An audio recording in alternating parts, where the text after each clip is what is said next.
Zo'lik bilan davolash, ya'ni gerodoterapiya deb ataladi.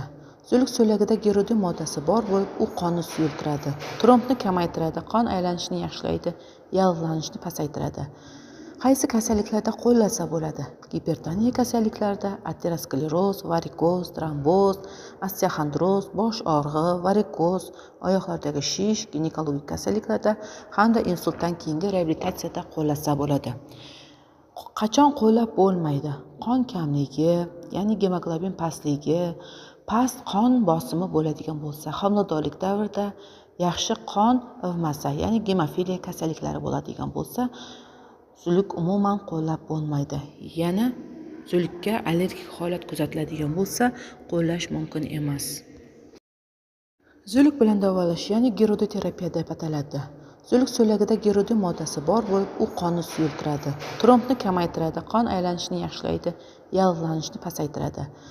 Qaysi kasalliklarda qo'llasa bo'ladi? Gipertoniya kasalliklarida ateroskleroz, varikoz, tromboz, osteoxondroz, bosh og'rig'i, varikoz, oyoqlardagi shish, ginekologik kasalliklarda hamda insultdan keyingi reabilitatsiyada qo'llasa bo'ladi. Qachon qo'llab bo'lmaydi?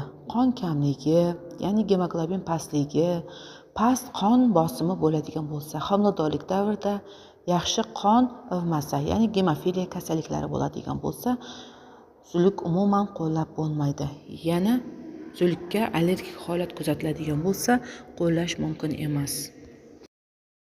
Zo'lik bilan davolash, ya'ni gerodoterapiya deb ataladi. Zo'lik so'lagida gerodin moddasi bor bo'lib, u qonni suyultiradi, trombni kamaytiradi, qon aylanishini yaxshilaydi, yallig'lanishni pasaytiradi. Qaysi kasalliklarda qo'llasa bo'ladi? Gipertoniya kasalliklarida ateroskleroz, varikoz, tromboz, osteoxondroz, bosh og'rig'i, varikoz, oyoqlardagi shish, ginekologik kasalliklarda hamda insultdan keyingi reabilitatsiyada qo'llasa bo'ladi. Qachon qo'llab bo'lmaydi? Qon kamligi, ya'ni gemoglobin pastligi, past qon bosimi bo'ladigan bo'lsa, homiladorlik davrida yaxshi qon ivmasi, ya'ni gemofiliya kasalliklari bo'ladigan bo'lsa, zo'lik umuman qo'llab bo'lmaydi. Yana zo'likka allergik holat kuzatiladigan bo'lsa, qo'llash mumkin emas.